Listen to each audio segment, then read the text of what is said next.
તમે એ પણ કહ્યું હતું કે ખોમેનીના મૃત્યુથી ઓછું ટ્રમ્પને કંઈ ખપતું નથી. પરમાણુ હુમલો કરવાનો વિચાર પણ કરી શકે. બીજા વિશ્વયુદ્ધ વખતે આવી જ પરિસ્થિતિ હતી. આ પ્રસંગ અમેરિકાને લલચાવી રહ્યો છે. ન તો સમજૂતી કરવામાં આવશે અને ન તો શરણાગતિ સ્વીકારવામાં આવશે. નમસ્કાર, આપ જોઈ રહ્યા છો TV13 ગુજરાતીનું ડિજિટલ પ્લેટફોર્મ અને આપની સાથે હું છું તોરલ.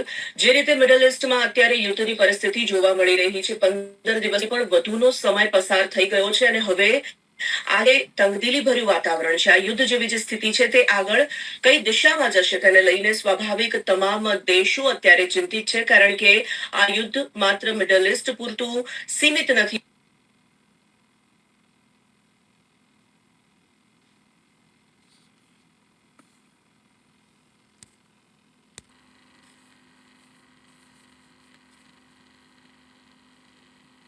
તમામ દેશો અત્યારે ચિંતિત છે, કારણ કે આ યુદ્ધ માત્ર મિડલ ઇસ્ટ પૂરતું સીમિત નથી રહેતું. તેની જ્વાળાઓ અનેક દેશો સુધી તેની અસર પહોંચાડી રહી છે. આજ વિષય પર વાતચીત કરવા માટે જાણીતા જ્યોતિષાચાર્ય જયપ્રકાશ માઢક આપણી સાથે જોડાઈ ચૂક્યા છે. જયપ્રકાશભાઈ, ફરી એક વખત ખૂબ ખૂબ સ્વાગત છે આજની આ ચર્ચામાં. થોડા દિવસો પહેલા જ્યારે આપણે આ વિષય પર વાત કરી હતી, અત્યારે તમે કહ્યું હતું કે આ પરિસ્થિતિ આવશે. તમે એ પણ કહ્યું હતું કે ખોમેનીના મૃત્યુથી ઓછું ટ્રમ્પને કંઈ ખપતું નથી. એ પણ આપણે દિવસો જોઈ ચૂક્યા છીએ. હવે જાણવું એ છે કે આ જે યુદ્ધ ચાલી રહ્યું છે તે પરમાણુ યુદ્ધમાં પરિણમે તેવી કોઈ શક્યતા દેખાઈ રહી છે આપને? જી જી, જો આ યુદ્ધ લાંબુ ચાલે તો આવી શક્યતા પણ રહેલી છે. કારણ કે ડોનાલ્ડ ટ્રમ્પને લાંબી લડાઈ પોસાય એમ નથી, કારણ કે એનાથી અમેરિકાને બહુ મોટું આર્થિક નુકસાન થાય એમ છે.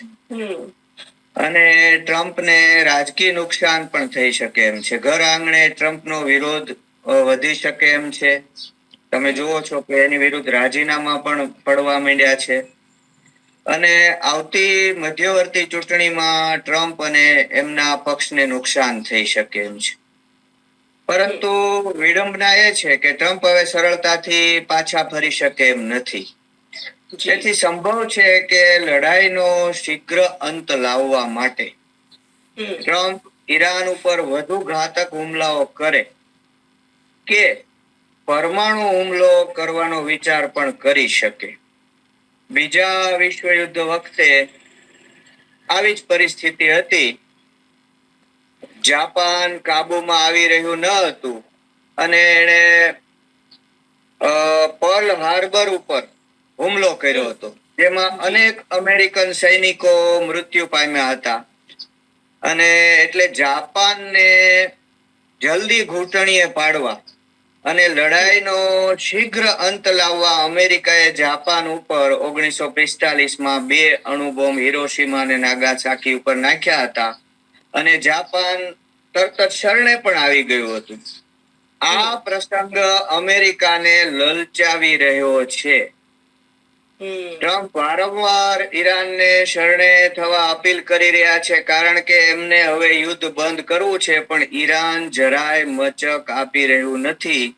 અને ઉલટાનું એવું કહી રહ્યું છે કે ઇઝરાયલ અને અમેરિકા ઘૂંટણે ન પડે ત્યાં સુધી અને અમેરિકા અને ઇઝરાયલ એની ભૂલ ન સ્વીકારે ત્યાં સુધી અને અમને થયેલ નુકસાનની ભરપાઈ ન કરે ત્યાં સુધી અને અમને એવી ખાતરી ન આપે કે ભવિષ્યમાં ક્યારે અમે હુમલો નહીં કરીએ ત્યાં સુધી આ યુદ્ધ બંધ નહીં રહે. આવું ઈરાન કહી રહ્યું છે.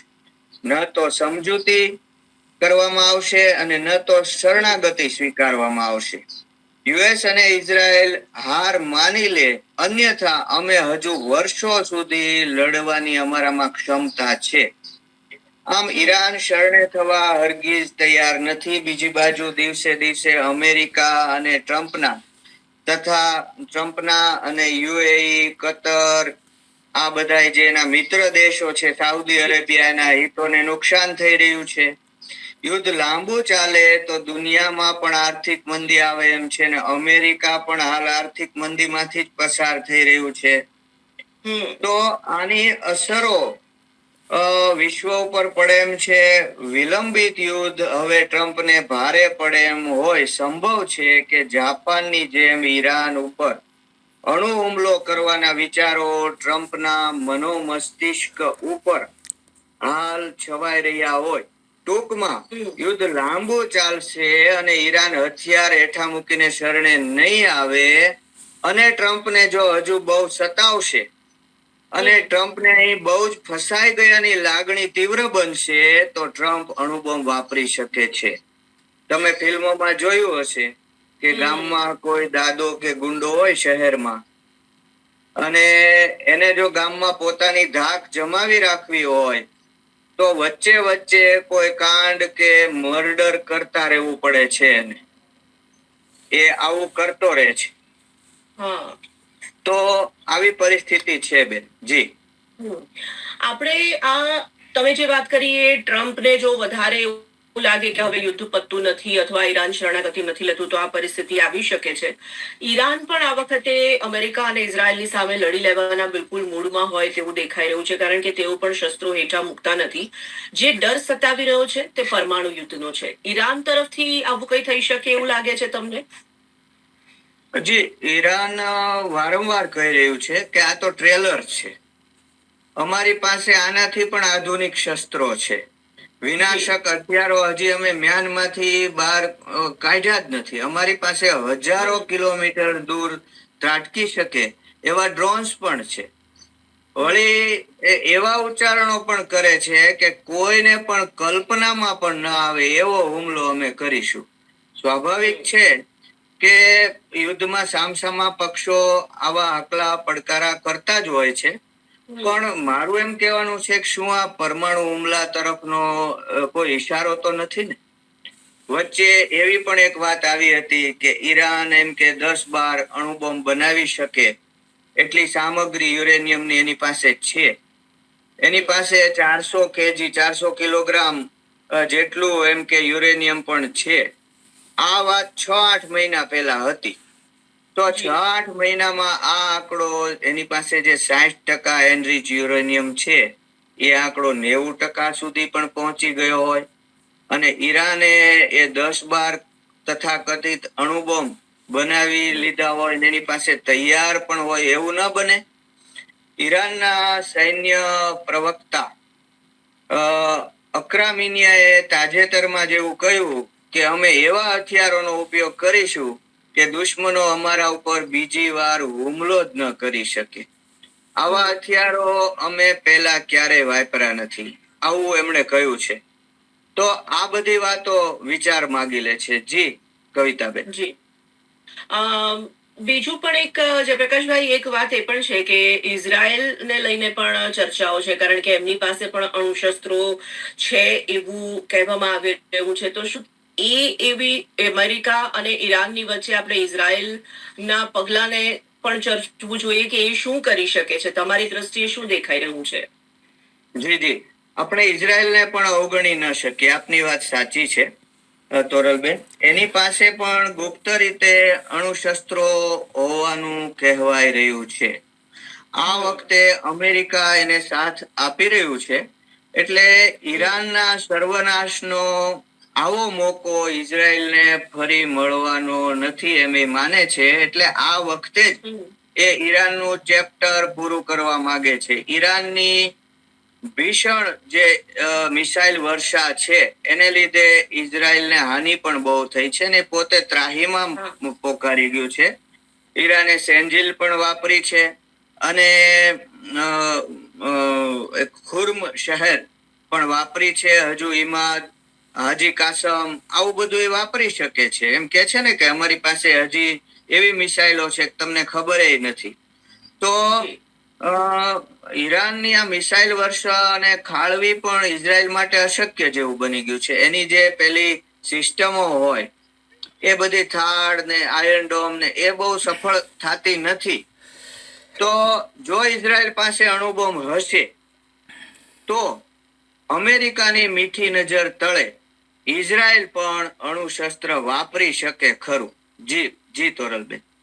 અ, ઈરાનની આપણે ફરી એક વખત વાત કરીએ જયપ્રકાશભાઈ, તો ઈરાન પણ જે રીતે બિલકુલ જવાબી હુમલો સતત કરી રહ્યો છે અને એક બાદ એક તેમના મોટા નેતાઓ માર્યા ગયા છતાં પણ તે અટકવાનું નામ નથી લઈ રહ્યો. ડર્ટી બોમ્બ વાપરી શકે છે ઈરાન, કારણ કે એવી ભીતિ પણ હવે તમામ લોકોને મનમાં તો છે જ છે. હાજી હાજી, એ વાત પણ આવે છે ક્યારેક ક્યારેક લોક ચર્ચામાં અને મીડિયામાં હા. કે ડર્ટી બોમ્બ વાપરશે. જે તમારી વાત ખરી છે. કે છે કે ઈરાન પાસે ભૂમિગત કે દરિયાના પેટાળમાં આવેલી સુરંગોમાં કે પહાડોમાં બનાવેલી સુરંગોમાં 400 kg જેટલું એનરીચ યુરેનિયમ છે. એ આંકડો જી. હમણાં 420 ને 440 કિલોગ્રામ સુધી પણ ચર્ચાય છે. એને શોધી કાઢવા અમેરિકા ગ્રાઉન્ડ ઓપરેશન કરવાનો પણ વિચાર કરી રહ્યો છે. આવી વાત છે. જી. પણ કમાન્ડોને પહાડો પર કે ટાપુઓ પર ઉતાર્યા પછી, જે ચારેક ટાપુઓ છે કે જેમાંથી એને ટનલો ગાળી છે દરિયાની નીચે, અને એમાં એના મિસાઇલનો સ્ટોક અને ફેક્ટરીઓ છે, તો એ ટાપુઓ પર કમાન્ડોને ઉતાર્યા પછી કદાચ પાતાળ લોકનો દરવાજો અમેરિકા શોધી લે અને અમેરિકન કમાન્ડો અંદર ઉતરે પણ ખરા, તો પણ આ જે 400 કિલોગ્રામ તથાકથિત યુરેનિયમ છે ત્યાં જ હોય એની ખાતરી શું? એ ઘણું જ સંભવ છે કે ઈરાને બધું જ યુરેનિયમ એક જ સ્થળે રાખવાને બદલે એના ભાગ પાડીને જુદા જુદા સ્થળોએ પણ રાખી દીધું હોય. એની જગ્યાએ આપણે હોય તો પણ એમ જ કરીએ, કોઈ એક જગ્યાએ રાખીએ નહીં. તો આવું પણ બને. વળી અમેરિકા અને યુરોપ આ યુરેનિયમ લઈ જાય, એના કમાન્ડો આવીને, એવી પરિસ્થિતિ આવે એ પહેલા સંભવ છે કે ઈરાન જ ડર્ટી બોમ્બ તરીકે આ યુરેનિયમ દુશ્મનો ઉપર વાપરી નાખે, વિખેરી દે બધે. તો એવી પણ શક્યતા તો રહેલી જ છે. જી જી તોરલબેન. આપણે આપણા પાડોશી દેશ જે તેની હવળચંડાઈમાંથી ક્યાદીએ રોકાતું નથી, એ પાકિસ્તાનને પણ મને લાગે છે કે આ આખા યુદ્ધમાં ચર્ચવું જોઈએ. પાકિસ્તાન જે છે તેની ભૂમિકામાં શું રહે? ઈરાન અથવા પછી સાઉદી અરબને એ તેની પાસે જે અણુબોમ્બ છે તે આપી શકે તેવી કોઈ શક્યતા છે આપને? હાજી હાજી, પાકિસ્તાનને હાલ આમ જુઓ ને તો ઈરાન અને સાઉદી અરેબિયા વચ્ચે સુડી વચ્ચે સોપારી જેવું થયું છે. એ સાઉદી અરેબિયા તરફ રહે તો ઈરાનને ખોટું લાગી જાય, ઈરાન તરફ રહે તો સાઉદી અરેબિયાને ખોટું લાગી જાય. એટલે એણે શું રસ્તો કાઢ્યો? એણે અફઘાનિસ્તાન સાથે યુદ્ધ છેડી દીધું. નહીતર અત્યારે કોઈ અફઘાનિસ્તાન ઉપર હુમલો કરવાની કોઈ જરૂરિયાત જ નહોતી. પણ હવે એ મુનીર કહી શકે કે અમારે આંગણે જ યુદ્ધ ચાલી રહ્યું છે અને હું આ મિડલ ઈસ્ટના યુદ્ધમાં હવે કોનો પક્ષ લઉં? હું મારું કરું કે તમારું? આ માટે આ અફઘાનિસ્તાન સાથે એને યુદ્ધ શરૂ કરી દીધું છે. પણ કદાચ માની લઈએ કે સુન્ની હોવાને નાતે સાઉદી અરેબિયાને અણુબોમ્બ આપે, કેમ કે આમે એ સાઉદી અરેબિયાના દેવા નીચે દબાયેલું છે. પણ આમાં પણ અમેરિકાની મંજૂરી તો જોઈએ, જો તો જ એ કઈક કરી શકે. જી તોરલબેન. બિલકુલ. અને અમેરિકા તરફથી ખૂબ જે રીતે એકદમ અગ્રેસિવલી યુદ્ધ આગળ વધારવામાં આવી રહ્યું છે, એવું કઈ થઈ શકે? કારણ કે ટ્રમ્પ છે ગમે ત્યારે પલટી પણ મારી શકે છે. યુદ્ધ છોડીને અમેરિકા ચાલ્યું જાય એવી કોઈ શક્યતાઓ છે ખરી? હા, અમેરિકા એટલે ટ્રમ્પ એવા વિધાનો તો કરે છે કે અમે જો મોટા ભાગના ઈરાનના મિસાઇલ લોન્ચરો નષ્ટ કરી નાખ્યા છે, એનું નેવી ના જહાજો નષ્ટ કરી નાખ્યા છે, એની એરફોર્સ નષ્ટ કરી નાખી છે, એના પરમાણુ મથકો નષ્ટ ભ્રષ્ટ કરી નાખ્યા છે. આવી ભૂમિકા તો બાંધે છે. એટલે શું કે એને ક્યારેક છોડીને ચાલ્યું જવું હોય તો કે અમે આ એમ કે અચીવ કરી લીધો છે અમારો એમ કરીને એ નીકળી શકે. તો પણ જો એ આમ થશે તો ફરી વખત ઈરાનને પોતાનો અણુ કાર્યક્રમ આગળ વધારવાની તક મળી જશે અને એક દિવસીય અણુબોમ્બ બનાવી લેશે. અને એક ને એક દિવસે તે અણુબોમ્બ બનાવી લીધા પછી ઇઝરાયલ ઉપર અને અમેરિકા ઉપર એનો ઉપયોગ કરશે. આવી પરિસ્થિતિ થશે. કે છે કે એને અમેરિકા સુધી પહોંચી જાય એવા આંતરખંડીય મિસાઇલો પણ બનાવી લીધા છે. જો અમેરિકા ઇઝરાયલને યુદ્ધમાં અંતરિયાળ છોડી દે અને ચાલ્યું જાય તો ઈરાન ભવિષ્યમાં યુએઈ, કતર સાઉદી અરેબિયા આ બધાને પોતાની પાંખમાં લેવાના અને મુસ્લિમ નાટો બનાવવાના પ્રયત્નો પણ કરે એવી શક્યતા છે. કેમ કે એ લોકોને હવે ખબર પડી ગઈ છે કે અમેરિકા છે ઈ કાંઈ આપણને બહુ રક્ષા આપી શક્યું નથી. અને ઈરાન બહુ મજબૂત છે. જો હજી એને થોડી સહાય આર્થિક કરવામાં આવે તો આપણી યુનિટી બહુ જામે એમ છે. દુનિયામાં આપણને કોઈ હરાવી શકે એમ નથી. તો આ કારણે એ લોકો એમ કે પોતાની યુનિટી બનાવી શકે છે. એમાં પાકિસ્તાન પણ સામેલ હોય તો એમને મુસ્લિમ યુનિયન બનાવવામાં કોઈ હરકત રહેશે નહીં. જો અમેરિકા આ બધું છોડીને અધવચ્ચે ચાલ્યું જાય તો. પણ લાગતું નથી કે એ આવું કરે. જી જી જી 15 દિવસથી વધુ સમય યુદ્ધનો થઈ ચૂક્યો છે. 20 દિવસ ખૂબ નજીક, હવે એકાદ બે દિવસમાં મને લાગે છે ત્યાં સુધી થઈ જશે. જે રીતે મેં શરૂઆતમાં કહ્યું જયપ્રકાશભાઈ, બહુ બધા દેશો અફેક્ટ થઈ રહ્યા છે આ પરિસ્થિતિને કારણે. ગ્રહોની ચાલ ઓવરઓલ શું કહી રહી છે? હજી ખરી વાત છે. આજે જ બેન ચૈત્રી વર્ષ, નવું વર્ષ બેઠું છે, ગુડી પડવું. જી જી આ દિવસે બ્રહ્માંડની રચના થઈ હતી. એટલે હિન્દુસ્તાનમાં નવ વર્ષ તરીકે મનાય છે. કાર્તિક વર્ષ દિવાળી એ રામ રાવણ ઉપર વિજય મેળવીને આવ્યા એટલે એ પણ નવ વર્ષ તરીકે મનાય છે. પણ પ્રાચીન કાળથી આ ચૈત્રી વર્ષ એ નવ વર્ષ ગણાય છે. એની આપણે કુંડળી જોઈએ તો સવારમાં 6:55 આ નવું વર્ષ બેઠું અને એમાં મીન લગ્ન છે અને એમાં 5 ગ્રહો છે. એમાં સૂર્ય, ચંદ્ર, શુક્ર, શનિ અને વરુણ અર્થાત નેપચ્યુન, આ 5 ગ્રહો છે. તમને જો યાદ હોય તો 23 ફેબ્રુઆરીએ 5 ગ્રહો ભેગા થયા હતા કુંભ રાશિમાં. અને ત્યાર પછી 26મી અફઘાનિસ્તાન પાકિસ્તાન વચ્ચે ભડકો થયો અને 28મીએ આ અમેરિકા ઇઝરાયલ વર્સિસ ઈરાનનું યુદ્ધ શરૂ થયું. તો 5 ગ્રહો તો આ નવા વર્ષની કુંડળીમાં પણ છે. અને પેલો જે મંગળ રાહુનો અંગારક યોગ હતો એ તો 2 એપ્રિલ સુધી ચાલુ જ છે. અને જેમ ગ્રહણની કુંડળીમાં 3 માર્ચની ગ્રહણની કુંડળીમાં કાળ સર્પ યોગ હતો એમ આ નવા વર્ષની કુંડળીની અંદર પણ કાળ સર્પ યોગ છે. તો ગ્રહો એવું બતાવી રહ્યા છે કે હજુ વિનાશ ચાલુ છે. પૃથ્વી ઉપર ક્યાંય શાંતિ રહેવાની નથી.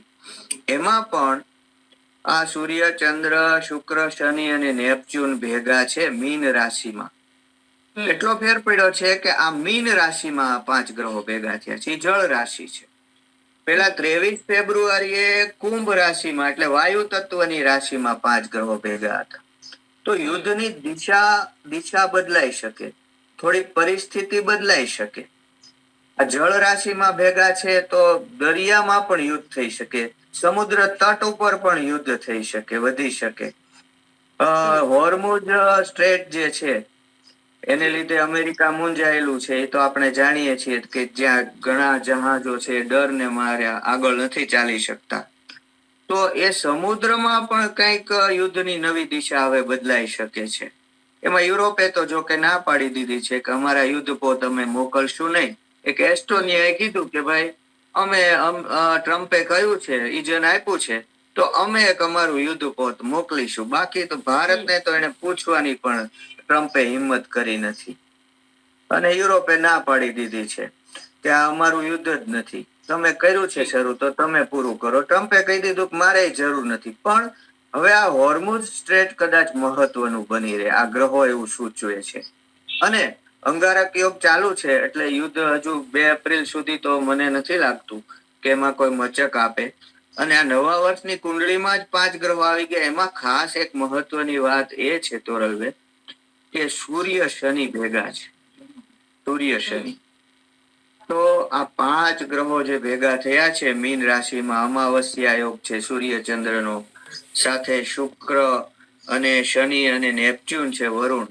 તો મને એવી પણ એક શક્યતા દેખાય છે કે પૃથ્વી ઉપર કોઈ મોટી કુદરતી આફત આવે. એ સુનામી કે ધરતીકંપ પણ હોઈ શકે અને એ પૂર પ્રકોપો અને ભૂસ્ખલન પણ હોઈ શકે. અને બીજું કે આ સૂર્ય શનિ ભેગા છે. સૂર્ય છે રાજાઓનો શાસકોનો ગ્રહ છે અને એની સાથે શનિ કે છે કે સૂર્ય અને શનિને બનતું નથી. તો દુનિયાના જે શાસકો છે એ શાસકો હું માનું છું કે બહુ મુશ્કેલીમાં આવશે. આર્થિક મંદી પણ આવી શકે છે. સૂર્ય ઉદ્યોગ ધંધાનો ગ્રહ છે અને શાસકો મુશ્કેલીમાં આવી શકે એમાં ટ્રમ્પ પણ હોઈ શકે અને નેતન્યાહુ પણ હોઈ શકે. એમને ભારે પીડા અને કષ્ટ થઈ શકે છે. ઈરાનમાં તો છાસવારે હુમલાઓ કરીને આ લોકો ઉચ્ચ રાજદ્વારી પુરુષો નો વધ કરી નાખે છે. એ એમની પોલિસીમાં જ છે. પણ હવે આ બીજે પણ થઈ શકે છે કારણ કે સૂર્ય શનિની યુતિ થઈ રહી છે 25 માર્ચ. જે તો હાવ યુતિ છે, એકદમ નજીક આવી જશે, કંજક્શન. તો આને કારણે આગળ ઉપર દુનિયાના જે શાસકો છે એમાં પેલો સાઉદી અરેબિયાનો પ્રિન્સ સુલેમાન કે સલમાન છે એ પણ મુશ્કેલીમાં આવી શકે છે. એને પણ ભારે કષ્ટ થઈ શકે છે. જી તોરલબેન. જી જયપ્રકાશભાઈ, ખૂબ ખૂબ ધન્યવાદ. આપે આ અગત્યની જે માહિતી જ્યોતિષશાસ્ત્રના આધારે આપને લાગી રહી છે તે દર્શકો સુધી પહોંચાડી, તેના માટે ફરી એક વખત આવી કોઈ ચર્ચામાં મળીશું. ત્યાં સુધી આપનો ખૂબ ખૂબ આભાર. તો જે